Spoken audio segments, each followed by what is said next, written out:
السلام علیکم ورحمۃ اللہ وبرکاتہ۔ الحمد للہ کفی وسلام علی عبادہ الذین اصطفی، اما بعد۔ معزز سامعین کرام و مشاہدین اعظام، آج کی اس نشست میں لے کر کے حاضر ہوں، اگر کسی کا پڑوسی ٹھیک نہ ہو تو کیا کرے؟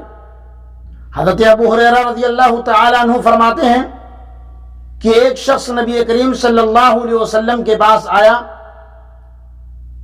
اپنے پڑوسی کی شکایت کرتا ہوا، تو آپ صلی اللہ علیہ وسلم نے فرمایا کہ جاؤ اور صبر کرو۔ وہ 2 یا 3 مرتبہ آیا، آپ صلی اللہ علیہ وسلم نے فرمایا کہ جاؤ اپنا سامان گھر سے نکال کر راستہ میں پھینک دو۔ تو اس نے اپنا سامان راستہ میں پھینک دیا۔ لوگوں نے اس سے وجہ پوچھی تو اس نے ہمسائے کی تکلیف سے انہیں باخبر کر دیا، تو لوگ اس ہمسائے کو لعنت و ملامت کرنے لگے کہ اللہ اس کے ساتھ ایسا کرے ویسا کرے۔ اس کا پڑوسی اس کے پاس آیا کہ تو سامان لے کر گھر لوٹ جا، آئندہ مجھ سے ناگواری کی کوئی بات نہیں دیکھے گا۔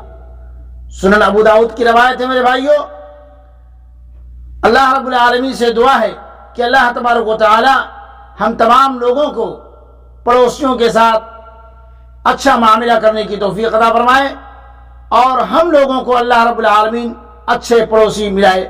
وآخر دعوانا ان الحمد للہ رب العالمین، والسلام علیکم ورحمۃ اللہ وبرکاتہ۔